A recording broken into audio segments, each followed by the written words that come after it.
we made Heinz home-style gravy, we used a homemade recipe like yours. Oh, really? Real beef juices, just like yours. Oh, yeah? But where are the lumps? Oh, no. Heinz home-style gravy, so close to homemade. Once again, live from Washington, D.C., here's Mike Farrell. UFO sightings are happening all over the world. Through the Freedom of Information Act, we've obtained a report from Iran. On September 18, 1976, the Imperial Iranian Air Force reported flying objects so bright they illuminated the ground below. Alarmed citizens all over Tehran telephoned authorities with similar sightings. Simultaneous reports came from the Iranian Air Force, tower personnel, and ground radar. U.S. military intelligence forwarded reports to the Defense Intelligence Agency. As far as we've been able to ascertain, DIA did nothing with these reports. Guatemala, Central America. Camera crews were poised to film a car commercial. Suddenly, the cameraman was distracted by lights in the sky. And now, from Manitoba, Canada, an eyewitness account. Welcome, Mr. Robert Barry, an independent researcher and investigator from York, Pennsylvania. Bob, tell us about the sighting near Winnipeg, Manitoba. We're watching as this UFO moves across the screen 3 times at normal speed. Then the same movement once in very slow motion, 1/40th the normal speed. Now here's another sighting of the same object, also witnessed by the whole town of Carmen, Manitoba, who turned out for the incredible light show. Now, as we slow the film down, watch as the UFO jumps from the right side of the screen to the top of the screen and lights up the whole sky. The UFO is calculated to have been traveling faster than 30,000 miles an hour. That's very impressive. In fact, it did appear to light up the whole sky. Now, live by satellite to Moscow for the first UFO glasnost in television history. Please welcome, from the Soviet news agency TASS, our journalist and UFO investigator, who has researched many encounters with UFOs in the Soviet Union, Mr. Sergei Bulantsov. Welcome, Sergei. Sergei, can you hear me? We don't seem to be getting through. I've been listening to the show, Michael. Good. It's really very exciting. I am very pleased to be a part of it. Thank you, sir. Tell me, what are the most impressive recent UFO reports in the USSR? In 1984, a Tupolev aircraft flying from Tbilisi to Tallinn encountered a UFO at 4:10 a.m. Can you tell me who witnessed the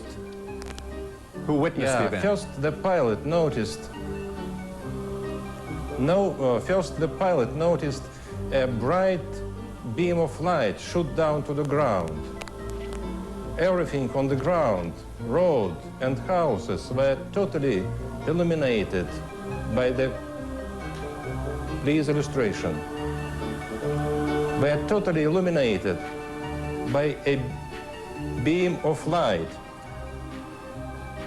The beam of light was redirected onto the airplane, and the crew saw a blinding white point of light surrounded by concentric colored circles. Yes, I'm told that that indicates the presence of a very strong magnetic field. What happened next? The white point of light swept down to the plane, leaving a green cloud, and began to swing from left to right, up and down once again. Finally, it flew alongside the airplane, and as if it was an escort, the passengers of the plane also saw this UFO. And after landing in Tallinn, Estonia, the crew was told that this UFO had been also seen on the radar screen. The common denominator in these sightings seems to be some sort of light phenomenon. Yes, in March 1981 in Yaroslavl, some 200 kilometers from Moscow, north of Moscow, 2 witnesses, Vitaly, 23, and Alexander, 32, saw something really very strange in the park. That was an egg-shaped object lying on the ground just 6 or maybe 7 meters from them. The object was bluish, about 5 meters in diameter and 2 or 3 meters high. Suddenly the object moved and began to open like a flower. Alexander saw two human-like beings of European type, but very tall, more than 2 meters, close to 7 feet. They grew up from the center of the object and approached Alexander. He said both beings were radiating some kind of rose-colored light. Their heads were clear, but the rest of their bodies seemed out of focus. And then a very strange telepathic conversation took place. They said, "Don't be afraid, we won't hurt you." In the movie here, The Close Encounters of the Third Kind, the extraterrestrials communicate with us through some sort of language of music, much as you suggested they talked to Alexander. What happened next? Both human-like beings entered the flower. It closed and disappeared. What about the other man? What was he doing during this time? All this time he was sitting on the snow as if he was paralyzed. He didn't take part in the conversation. I don't blame him. Have you investigated any abduction cases in the USSR? Yes, in June 1975, near Borisovlevsk, south of Moscow, at 2 a.m., a Soviet army officer saw a very strange domed UFO aircraft on the ground. He approached it and saw two alien silhouettes inside. When he came closer, he felt something like an invisible wall and then lost consciousness. When he recovered, he saw an alien aircraft fly away. He thought about 15 minutes had passed, but when he checked his watch, much to his amazement, 1 hour had passed. And later, he had the same dream over and over again. He was flying over the UFO landing site. So he thinks he was abducted. That sounds actually very similar to some of the abduction stories we've encountered in the United States. I understand you have some photographs that you can show us? Yes, certainly. This one was made in Bulgaria, near Stara Zagora, in July of 1978.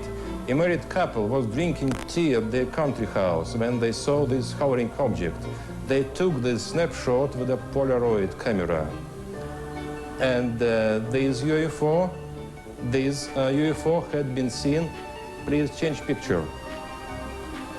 Please change picture. And another UFO, this UFO,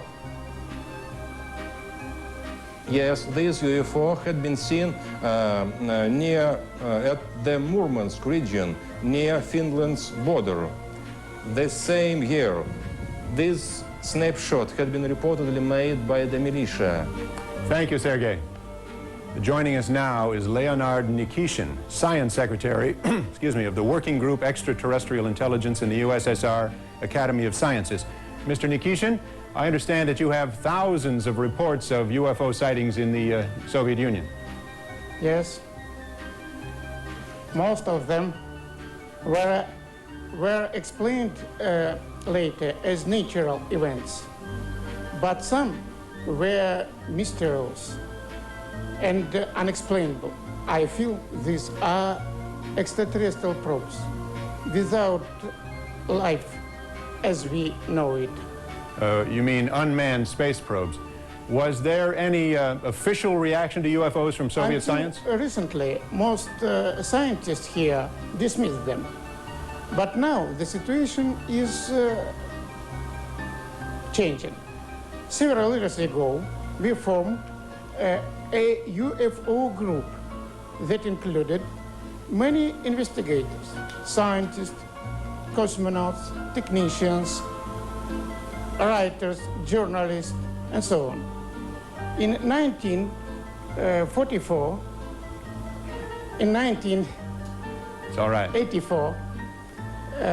we published an announcement in several Soviet newspapers asking anyone who had had a UFO experience to contact our organization. That's interesting. We're doing the very same thing tonight. What kind of responses did you get? Considering it only appeared to us, we were amazed to receive approximately 20,000 letters. Now we are attempting to approach the UFO phenomenon in a more scientific way in our search for methods to contact with extraterrestrial intelligence. Very good. Personally, I am sure we'll meet extraterrestrial at last, maybe sooner than we think. Thank you, sir. Sergei Bulontsov, Leonard Nikishin, thank you very much for all you've done so far. Stay with us and we'll get back to you. Here's a reminder. Tonight, you can share your UFO experience with the rest of the world. If you had a close encounter of the first kind, call 1-900-400-6181. The second kind, 1-900-400-6182. The third kind, 1-900-400-6183. The fourth kind, 1-900-400-6184. And if you never experienced a close encounter and want to tell us, call 1-900-400-6185. If you feel, based on the evidence being presented tonight, that a congressional investigation of UFOs is warranted, telephone 1-900-400-6186. But if you feel a congressional investigation is unwarranted, call 1-900-400-6187.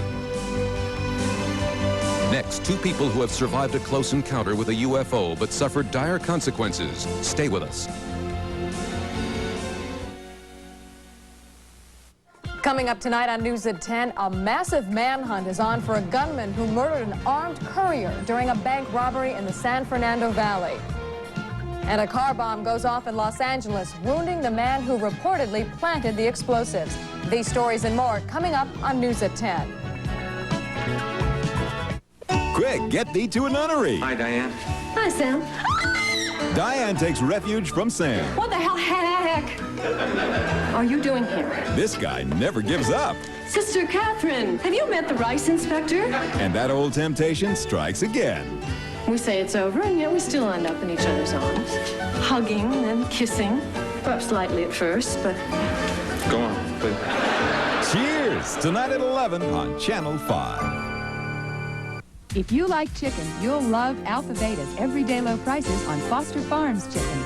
And this week, the prices are even lower during our terrific chicken sale. We've cut the price on Foster Farms cut-up fryers to 89 cents a pound. Tender, juicy whole fryers are just 59 cents a pound. And lots more chickens on sale, but only through Sunday. So come on in and check out the difference. Check out the difference at Alpha Beta. Everybody knows what big is, but what's too big? Too heavy isn't too big. Is the Grand Canyon too big? No. This is almost too big, but at warp speed, it's a short hop. Store in the City of Industry is big. It holds a huge selection of European-style furniture and accessories, but one big store isn't too big, that is. No, a store at another store, say, in Tustin. Bingo, you got two. Too big. So, you need a grand opening that's too big, too. Big surprises, big deals, big fun at two stores. That sounds like too much to me. I gotta go. When that clock strikes 6:30, babe, time to head for golden light. It's a good time for a great taste dinner at McDonald's. It's Mac tonight. Now appearing Big Mac and large Coca-Cola or quarter pounder with cheese and large Coke. McDonald's $1.99 combos. This is a limited engagement.